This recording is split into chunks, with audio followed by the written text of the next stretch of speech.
자, 오늘은 제가 이스라엘 백성들과 다윗과 사울의 모습을 보면서 잘못을 했을 때 과연 어떠한 일들이 일어나는가, 이거에 대해서 되게 생각을 많이 했어요. 잘못을 저질렀을 때 하나님은 책망하지 않으시거든요. 보세요. 다윗이 지금 하나님께서 피할 길을 열어주셔가지고 전쟁터에서 자기 동포들과 싸울 수 있는 위기에서 벗어나게 되었습니다. 그런데 다윗이 지금 잘했다고 상 주시는 게 아니거든요. 다윗은 분명히 하나님이 나를 계속해서 지켰다라는 그 사실을 알고 있었지만 그 두려움에 속아서 블레셋으로 지금 들어가 있는 상황입니다.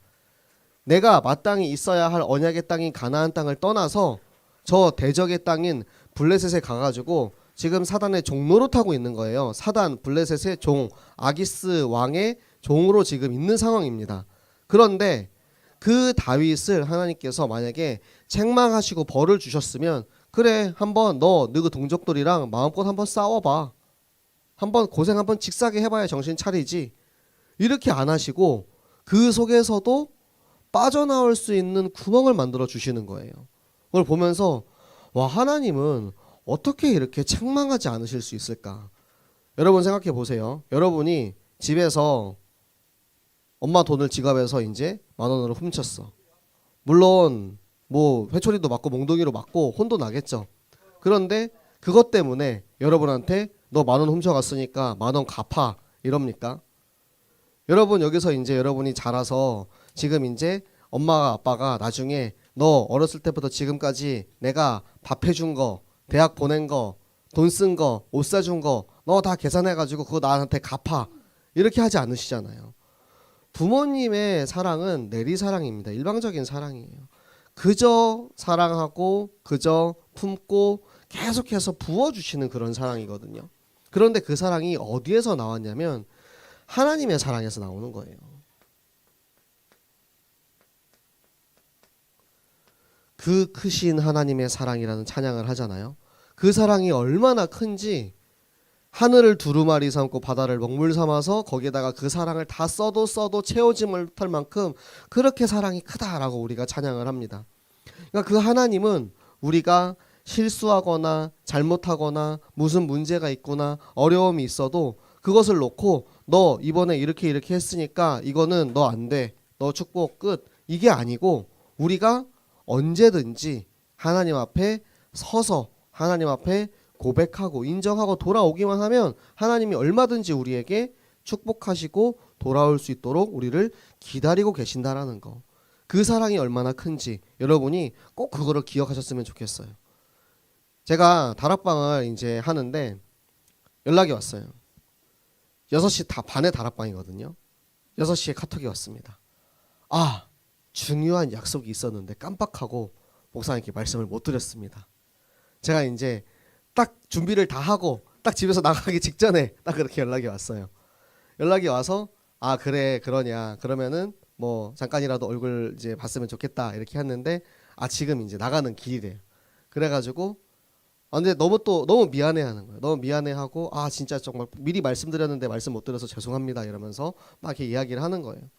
제가 거기서 이제 뭐 너 어쩜 나한테 그럴 수가 있냐, 어쩜 약속을 어길 수가 있냐, 이러면서 막 책망하거나 그렇게 한다기보다는 그래, 그러면은 오늘은 약속을 잘 갔다 오고 다음 주에 같이 만나가지고 이번 주에 우리 못한 것까지 같이 이야기하자라고 해서 다음 주에 만났는데 정말 피치 못할 일이더라고요. 정말 가지 않을 수 없는 그런 일이었어요. 그래서 제가 그냥 이해를 해주고 그래, 그럴 수 있구나라고 이야기했습니다. 제가 그런 상황 속에서 내가 만약에 너 어떻게 약속을 어길 수가 있어라고 하면은 다락방문 다치는 거거든요. 제가 다쳐본 적이 있어요. 예전에 제가 전도사 때 시간 약속을 자꾸만 어기는 거예요, 그 친구가. 그래가지고 제가 전화를 해가지고 야, 사람과 사람 사이에 약속이란 게 있지, 넌 어쩜 그렇게 규모가 없냐, 이러면서 시간을 안 지키는 거는 사람이 그렇게 너 그렇게 하면 안 돼. 내가 뭐 다 이해해주고 그렇게 하지만 앞으로는 그렇게 하지 않도록 늘 시간을 지켜라 라고 하니까 그 다음 주부터 다락방을 안 오더라고요. 네. 물론 하나님이 이해하시고 사랑하시는 거 제가 이제 조금 이렇게 하는 것과는 비교도 안 됩니다. 그런데 왜 그렇게 하냐라는 거예요. 제가 다락방 안 오냐고 혼을 낼 수도 있어요. 책망할 수도 있어요. 혼 나의 정상 아닙니까? 사실 약속을 안 지키면. 그런데 그럼에도 불구하고 감싸주고 이해해 주는 것은 그 영혼을 살리기 위해서, 그 한 영혼을 살려야 되니까. 내가 여기서 혼내고 책망하고 그렇게 하면은 그 다음에 이제 말씀을 나눌 시간이 없어지고 점점 이제 멀어지고, 지금 좀 미안한 말이지만 그 친구는 결국 교회를 떠났어요. 제가 이제 중학교 때부터 이렇게 다락방을 하던 친구였는데 결국에는 이제 교회를 떠나게 되더라고요. 그럼 다락방이 지속이 안 되니까 이 영적 상태가 계속해서 이제 안 좋아지고 하는데 이미 마음이 다쳤어. 다락방 이제 다시 하려고 해도 안 해. 그러더니만 서서히 이제 시간이 지나고 나서 교회를 떠나게 되더라고요. 물론 하나님 자녀니까 다시 돌아오겠지라는 믿음을 가지고 있지만, 제가 그런 일들을 통해서 이제 교훈을 얻은 거예요. 아, 진짜 저 하나님의 사랑을 내가 배워야겠구나. 이 그리스도의 그릇을 가져야겠구나. 그리스도의 이 그릇이 없으면 사실 우리가 영혼을 품을 수가 없어요. 예수님은 나를 죽이려 하는 사람까지도 품고 그들을 위해서 죽으신 분이잖아요. 그 그릇을 가지고 있었기 때문에 다윗도 마찬가지로 나를 죽이려고 하는 저 사울 왕을 죽이지 않고 살리려 했었던 거고, 그 마음이, 그 영혼을 향한 그 애타는 마음이, 그 사랑이 하나님으로부터 지금 우리에게 흘러와서 우리를 통해서 저 세상을 향해 흘러가고 있다는 사실, 여러분이 항상 그 사랑을 기억하시기 바랍니다. 그거 기억하고 있으면 예수 그리스도 그 십자가 사랑, 그 흘리신 피, 그 능력, 그 구원을 우리가 기억하고 알고 있으면 우리가 삐뚤어질 일이 없어요. 왜? 하나님이 지금 내 앞에 나를 지켜보고 있다라고 생각을 하세요. 지금 나와 함께하고 나를 사랑하고 나를 안아주고 있다라고 생각하세요. 24시 나와 함께 하시는 하나님을 날마다 체험하고 누릴 때 우리는 절대 시험당하거나 문제가 생기지 않을 수 있습니다. 그래서 우리가 하나님의 이 사랑하심 안에 어떻게 그 안에 거할 수 있느냐, 어떻게 돌아갈 수 있느냐, 저는 다윗이 저 아둘람 굴에서 보내는 그 시간을 이제 보게 되더라고요. 사무엘상 보면은 22장에 아둘람 굴에 들어간 다윗에게 가족들이 다 같이 그 아둘람 굴로 들어갔다라는 말씀이 나와요. 그리고 시편 57편에 보면은 아둘람 굴에 들어간 다윗이 하나님께 쓴 시, 하나님께 쓴 고백이 있습니다. 57장 7절에 보면은 내 마음이 확정되고 확정되었사오니 라는 그런 고백이 나와요. 그게 뭐냐면, 내가 지금까지 하나님을 떠나서 거짓말하고 속이고 남의 왕한테 가서 미친 척하고 침 흘리고 그렇게 죽음의 위기 가운데 이 굴 속으로 피신해가지고 내가 돌아보니까 나의 부족함과 나를 얼마나 사랑하시는 그 하나님을 보게 되는 거예요. 그래서 내가 하나님 앞에 나의 마음을 확정하겠습니다 라고 그렇게 고백을 해요. 그리고 나서 수많은 사람들이 다윗에게 몰려듭니다. 그래서 다윗의 600명 용사들이 이때부터 시작을 해가지고 이제 모여드는 거예요. 그런데 그랬던 다윗이 또 지금 우리가 보고 있다 보면은 또 블레셋으로 또 들어가고, 이게 뭐냐면 계속해서 반복된다라는 거예요. 우리가 인간이기 때문에, 부족하기 때문에, 연약하기 때문에 또 실수할 수 있어요. 또 실수할 수 있고 또 문제가 생길 수 있습니다. 우리가 실수하지 않고 완벽하면 인간이 아니죠. 이 세상에 완벽한 것은 오직 하나님밖에 없으니까. 그래서 문제가 있을 수 있습니다. 그런데 그 문제 속에서 사울은 이 아말렉을 진멸하지 않고 하나님이 문제 속에서 기회를 계속 주시는 거예요. 살아날 수 있는 기회, 돌아올 수 있는 기회, 계속해서 우리를 깨닫게 하시고 부르시고 돌아올 수 있게 하시고, 그 사울에게는 아말렉 군대를 진멸해라 라는 그런 이제 기회를 주셨는데 그 기회를 발로 뻥 걷어 차버렸죠. 그리고 나서 결국에는 계속해서 하나님 주시는 기회를 깨닫지 못하고 영적으로 무지하고 영적으로 둔해지니까 이제는 하나님이 나를 부르시는 건지도 이제 몰라요. 지난주에 나왔던 말씀이죠. 사울이 하나님 앞에 기도를 했는데 하나님이 기도를 안 들어주셨다니까요. 기도를 안 들어주셨다라는 그것이 어떤 사인인 줄 알아야 돼요. 기도를 안 들어주셨다. 아말렉군을 내가 진멸하지 않았기 때문에 하나님이 나를 버렸다. 이 버렸다 해서 끝나는 게 아니고 하나님 왜 내 기도를 안 들어주실까 하면서 하나님 앞에 엎드려져야죠. 그게 우리가 받아야 되는 사인이에요. 하나님 왜 내 기도는 안 들어주세요. 하나님 진짜 나 이제 하나님이랑 안 놀아. 그리고 바로 그냥 세상에 찾아가는 거예요. 무당 찾아가는 거예요. 그게 아니고 하나님 왜 내 기도를 안 들어주세요. 들어주실 때까지 기도하겠습니다. 내가 무릎 꿇고 엎드리겠습니다. 애통하는 마음으로 눈물을 흘리면서 다윗의 시편을 보면은 다윗이 그 흘린 눈물이 너무 많아가지고 침상이 그 물 위에 둥둥둥 떠다닐 정도로 눈물을 흘렸다라고 해요. 그렇게 기도했기 때문에 다윗은 살아날 수 있었던 거예요. 죄악 가운데 있어도 솔직하게 기도하고 인정하면 돼요. 우리가 하나님 떠나 있을 수 있어요. 나의 마음이, 나의 생각이 세상에 더 가까이 있을 수 있어요. 그렇다고 해서 하나님 어쩌면 나한테 이럴 수 있어요 하면서 하나님을 떠나서 멀리 가는 게 아니고 돌아오라는 사인이구나, 신호구나, 그거를 우리가 이제 깨달아야 된다는 거예요. 그래서 지금 다윗에게는 되게 강력한 신호를 보내주셨죠. 저 블레셋 군대가, 블레셋 방백들이, 방백은 적군입니다. 블레셋은 적군이에요. 하나님은 이 블레셋 방백들을 통하여서 이 적군을 통하여서 하나님께 다시 돌아올 수 있는 기회를 주시는 거예요. 하나님의 절대 주권은 그렇습니다. 하나님이 필요하시면 적군도 사용하세요. 여러분을 핍박하고 괴롭히고 문제를 자꾸만 만들어서 여러분을 되게 힘들게 하는 그 사람이 어쩌면 하나님이 그 사람을 통해서 여러분을 돌아오게 하는 걸 수도 있어요. 우리는 하나님의 계획을 아직은 너무나 작고 하나님을 엿볼 수 없기 때문에 우리가 다 깨닫지 못합니다. 그런데 하나님은 우리가 상상하지 못하는 방법으로 우리를 살리세요. 다윗이 사울한테 붙잡히기 바로 직전에 블레셋 군대를 동원하셔가지고 이스라엘을 쳐들어옵니다. 그러니까 신하가 와가지고 사울 왕이시여 지금 큰일 났습니다. 블레셋 군대가 쳐들어왔습니다. 사울이 아이고 손만 뻗으면 잡는데 이제 코앞에 왔는데 내가 저 다윗을 죽이러 왔는데 하나님께서는 저 블레셋을 이용해서 이스라엘 공격해서 다시 돌아가게 하십니다. 다시 돌아가는 거예요. 왜? 나라를 지켜야 되니까, 왕이니까. 그렇게 다윗을 살리셨다니까요. 무엇을 사용하실지 우리는 알 수 없습니다. 그리스도 제자들을 핍박하던 사울을, 똑같은 동명이인이네요. 사울 왕과 그 사울을 사용하셔가지고 그의 눈을 멀게 하시고 그를 부르셔서 이방인과 임금들과 이스라엘 백성들에게 이 복음을 전할 나의 그릇으로 사용하신 하나님. 사도 바울은 핍박자요, 박해자요, 예수님을 죽이려고, 그 제자들을 죽이려고 스데반 죽이는 그 자리에 그 사울이 있었다라니까요.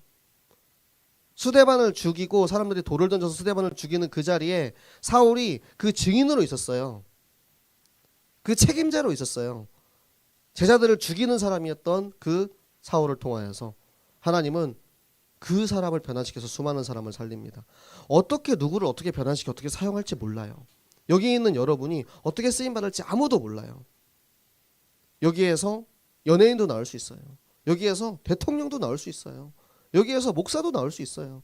하나님이 여러분을 통해서 어떤 일을 하실지는 우리 그 누구도 우리가 감히 잴 수 없습니다. 하지만 그것이 생명을 향한 일이라면 내가 아주 작은 일이라도 내가 하나님께 쓰임 받겠습니다 라고 하는 사람은 하나님이 들어 쓰시는 거예요.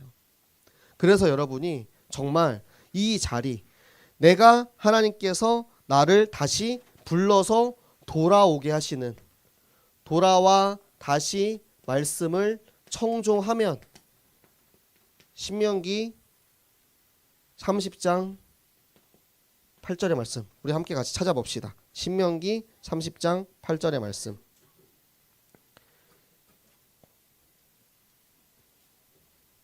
신명기 30장 8절의 말씀.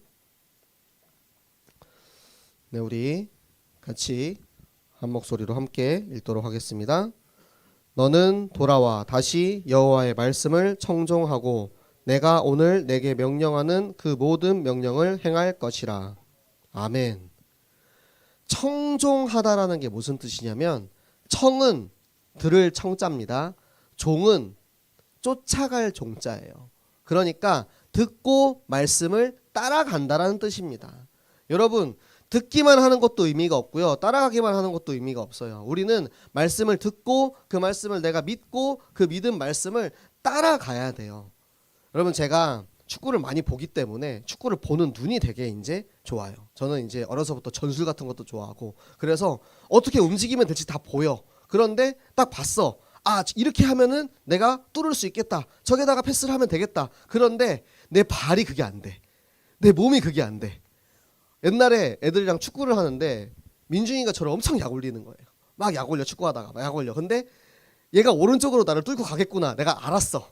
그런데 내가 딱 움직이고 가는데 벌써 저 멀리 가 있는 거예요. 내 몸이 안 돼. 여러분, 아는 거에서만 그치는 게 아니고 우리가 그것을 따라서 행할 수 있어야 돼요. 근데 행하기 위해서는 그만큼의 훈련이 필요해요. 그냥 되는 게 아니라니까요. 여러분이 왜 말씀을 드려야 되고, 왜 예배를 드려야 되고, 왜 그렇게 여러분들한테 토요숙을 오라고 하고, 왜 성경학교 오라고 하냐면, 우리는 말씀을 많이 들었어요. 이미 말씀의 홍수 속에서 살아요. 이미 과부예요, 과부와. 지금까지 들어온 말씀, 여러분 어렸을 때부터 초등학교 때부터 중학교 때까지, 또 가정에서, 직장에서, 환경에서, 교회에서, 뭐 성경학교에서 진짜 계속해서 말씀 많이 들어왔습니다. 그런데 그 말씀을 여러분 정말 소화하고 있냐 이거예요. 내가 말씀을 편집하고 있냐 이거예요. 그 말씀이 그냥 들어있는 상태로 그냥 내 안에 있으면은 여러분 과식 상태입니다. 과식 상태. 소화가 안 돼요. 배만 이렇게 볼록 나와가지고 내 영양가가 안 된다니까요. 그래서 그거를 움직여서 내 걸로 만들어가지고 소화하고 내 능력으로 만들어서 쓸 수 있는 그게 이제 있어야 되는데, 말씀을 듣고 이제 쫓아가는 그 발걸음이 돼야 되는데 그걸 자꾸 못 쫓아가게 된다니까요. 그래서 우리에게는 계속해서 이 훈련 속에 있어야 됩니다. 그래서 여러분들에게 주는 최고의 축복의 환경이 여러분의 성경 학교고요. 그게 토요스쿨이고 그게 훈련입니다.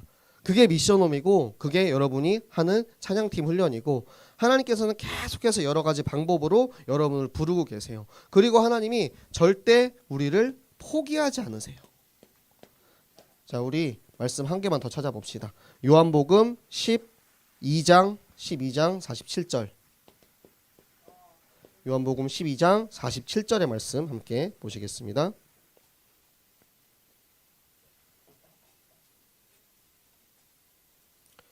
요한복음 12장 47절의 말씀. 자, 함께 같이 한 목소리 읽겠습니다. 사람이 내 말을 듣고 지키지 아니할지라도 내가 그를 심판하지 아니하노라.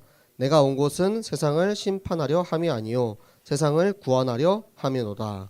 아멘. 제가 요즘에 읽는 성경에서 계속 이런 이야기들이 나와요. 왜 세상의 사람들은 그렇게 형통하고 잘 살고 있는데 왜 하나님의 자녀인 우리는 왜 아직도 이렇게 힘들게 살아야 하는가? 여러분 보세요. 불신자, 뭐 그분이 이제 하나님을 믿는지 안 믿는지는 모르지만 우리나라에서 돈이 제일 많은 그분이 왜 그렇게 돈이 많지? 왜 저 사람은 돈이 많지? 예수님 안 믿는 사람들, 기업의 회장들, 이번에 이제 뭐 불륜녀 나왔던 SK의 모 회장님도 계시고, 그런 사람들 돈 많아요. 되게 범죄도 많이 저지르고 온갖 불법적인 방법으로 돈을 모으고 살아요. 왜 그 사람들은 형통하지? 왜 심판을 안 받지? 왜 벌을 안 받지? 욥도 그렇게 얘기하고요. 시편에서도 다윗도 계속 그렇게 이야기합니다. 나를 핍박하는 저 사람들 왜 아직도 형통하게 살고 있는데, 그런데 하나님 저는 믿습니다. 하나님께서 반드시 공의의 심판을 하실 거라고 믿습니다. 라고 다윗은 이야기를 하고요. 욥은 마지막에 고백을 해요. 하나님께서는 결국 하나님의 뜻대로 다 이루셨네요. 라고 고백을 합니다. 그런데 그것에 대해서 이제 묵상하고 기도하는데 이 말씀을 주시는 거예요. 하나님께서 심판하지 않는 이유는 한 영혼도 포기하고 싶지 않은 거예요. 내가 잘못을 할 때마다 심판하고 심판받았다라고 생각을 해보세요. 여러분 이 자리에 앉아있는 사람이 몇 명이나 되겠습니까? 내가 주일날 예배 빠졌어. 너 주일날 예배 빠졌어? 심판. 그럴 때마다 심판받았다라고 생각하면 여기 몇 명이나 남아있겠어요. 100% 태어났을 때부터 지금까지 한 번도 예배 안 빠지고 개근했다라는 사람 있습니까? 안 된다니까요. 그런데 그때마다 정죄하고 심판하는 것이 아니고 지금 물론 잘못하고 지금 물론 문제가 있을지라도 내가 이 사람을 포기하지 않고 살려야 되니까, 이 사람이 구원받아야 되니까 하나님께서 포기하지 않고 기다리시고 살릴 수 있도록 계속해서 기회를 주신다라는 거예요. 그 기회를 사울에게는 38년을 주셨고요. 그 기회를 지금 여러분에게 계속해서 주고 계시는 것입니다. 다윗에게 지금 이 기회를 주신 거예요. 그래서 피할 길을 찾도록, 다시 하나님의 말씀으로 돌아오도록, 그 말씀을 듣고 쫓아가도록 하나님께서 인도하고 계십니다. 여러분은 말씀을 쫓아갈 그런 순종의 자세가 되어 있습니까? 그러면 여러분의 성경학교를 하시기 바랍니다. 나는 이번 여름 성경학교 때 무엇을 할까 생각을 해보세요.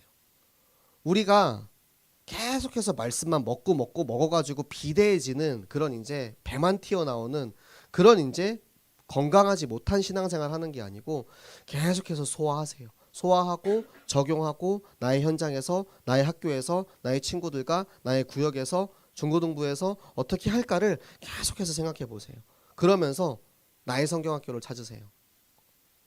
이번 정교회 어린이 여름 성경학교, 여러분들이 그냥 스쳐 지나가고 그냥 흘려가는 것이 아니고, 메시지는 흘러가든 말든 나랑 상관없어 이게 아니고, 그 흐름 속에서, 그 응답 속에서 나를 향한 하나님의 계획을 발견하고, 내가 지금 말씀 속에 있지 못한다 할지라도 나를 포기하지 않으시는 하나님께서 오늘도 나를 부르셔서 이 자리에 말씀 듣게 하셨사오니 나를 부르시는 그 부르심에 합당하게 내가 돌아와서 하나님의 말씀 쫓아가겠습니다 라고 고백하고 인도받는 우리 모든 중고등부 되시기를 예수 그리스도 이름으로 축복합니다.